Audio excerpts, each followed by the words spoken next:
La France bouge sur Europe 1 tous les jours entre 13h et 14h et tous les jours juste avant 14h, Raphaël Duchemin, vous nous proposez la solution du jour et si vous avez des soucis de santé, elle est faite pour vous aujourd'hui. Oui, aujourd'hui effectivement, on va parler, Anissa, d'une plateforme de santé qui nous permet, Paul, de confirmer le premier avis de notre médecin. Oui, et cet outil s'appelle tout simplement Deuxième Avis. Ça porte bien son nom puisque, comme vous l'avez dit, Raphaël, ça permet de confirmer ou non le diagnostic du médecin que vous êtes allé voir en premier. En cas de pathologie grave, vous pouvez remplir en ligne le dossier médical partagé qui est un carnet de santé numérique. Pour les moins à l'aise avec la technologie, il y a également un service téléphonique. Vous renseignez vos symptômes, l'avis de votre médecin, le premier avis, et dans un délai de 7 jours maximum, les médecins experts qui ont été nommés par un comité scientifique vous donnent une réponse et confirment donc ou non le premier diagnostic de votre médecin. Bonjour Pauline d'Orgeval. Bonjour. Merci d'être avec nous. Vous êtes l'une des 3 fondatrices de Deuxième Avis. Pourquoi est-ce que vous avez eu, vous, envie de lancer cette plateforme ? Est-ce que l'avis d'un seul médecin, ce n'est plus suffisant aujourd'hui ? Alors, je ne sais pas si ça n'a jamais été suffisant. Après, donc effectivement, avec les 2 autres fondatrices, on est très engagés sur l'accès aux soins pour tous. Et on s'est rendu compte qu'il y avait une vraie forme d'inégalité en cas de pathologie lourde. C'est l'inégalité d'accès à l'expertise médicale. Et en fait, on n'a pas les mêmes chances de guérison en fonction de qui donne un avis et qui prend en charge. D'où l'idée de cette plateforme deuxièmeavis.fr de permettre, c'est un service en fait dédié aux patients et à son médecin, dont la vocation est de permettre à tous d'accéder rapidement, en moins de 7 jours, vous l'avez dit, à un très haut niveau d'expertise médicale en cas de pathologie complexe. Mais du coup, est-ce que ça pose la question sur la qualité de nos médecins s'il faut 2 avis différents ? Alors non, je crois que c'est pas le sujet. Et en tout cas, on n'a pas du tout envie de se positionner comme ça. Le deuxième avis est vraiment systématique dans certains pays comme la Suède, la Suisse, l'Allemagne. La France a du retard. C'est assez normal. J'ai envie de dire en cas de pathologie lourde, d'opérations lourdes ou de traitements avec des effets secondaires, de tout simplement se poser la question de est-ce que c'est le meilleur traitement, la meilleure prise en charge pour moi. Et donc l'idée c'est tout simplement de le permettre.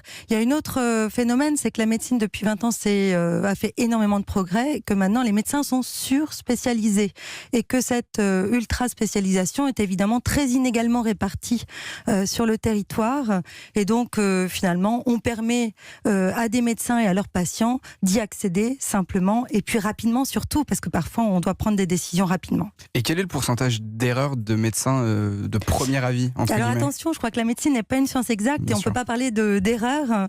En tout cas, 75% des avis sont convergents, c'est-à-dire que le deuxième avis est donc identique au premier avis. C'est très important parce que ça rassure d'abord vis-à-vis de l'équipe médicale traitante, ça permet une meilleure adhésion au protocole de soins proposé, une meilleure observance médicamenteuse. Et puis donc 25% de taux de divergence. Et dans ces cas-là, ça permet de discuter des alternatives thérapeutiques avec son équipe médicale traitante. Que dit notre coach Frédéric Mazella ? Alors, bonjour, j'ai 2-3 petites questions. En fait, comment se fait la consultation, déjà ? S'il y a consultation, ou juste on reprend les éléments de la première, enfin, s'il y a eu consultation. Alors, oui. Je vais donner les questions. La deuxième, c'est sur la confidentialité des données et des dossiers, parce que je pense que là, on touche à des choses extrêmement importantes. Bien sûr, ouais. Et enfin, la troisième, c'est sur la notation, parce que je crois qu'on ne peut pas noter en fait les médecins. Il y a quelque chose qui fait qu'on ne peut pas, de la même manière que plein d'autres. Il y a des professions qui peuvent être notées, d'autres qui ne peuvent pas. Mais comment vous faites ? Ok, alors déjà peut-être sur la sécurisation de la plateforme, bien sûr, elle est entièrement sécurisée. Les données sont entièrement anonymisées. Comme on a été pionnier finalement en télémédecine, on a dû obtenir une autorisation de la CNIL, et donc on a même été audité. Et donc les patients peuvent être vraiment rassurés. Sur la partie notation, on ne permet pas la notation de médecin.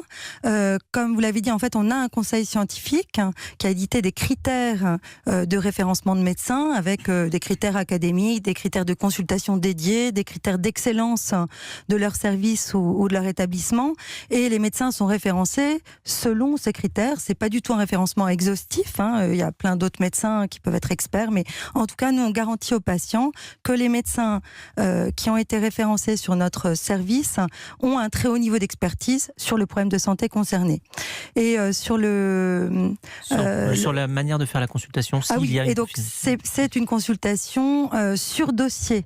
En fait, le patient transfère son dossier, donc il répond à un questionnaire qui est spécialisé pour la pathologie. Il transfère ses documents, ses examens médicaux, y compris le scanner, l'IRM, donc de l'imagerie lourde, et le médecin expert donne un avis sur dossier. Paul ? Et tout le monde peut y avoir accès.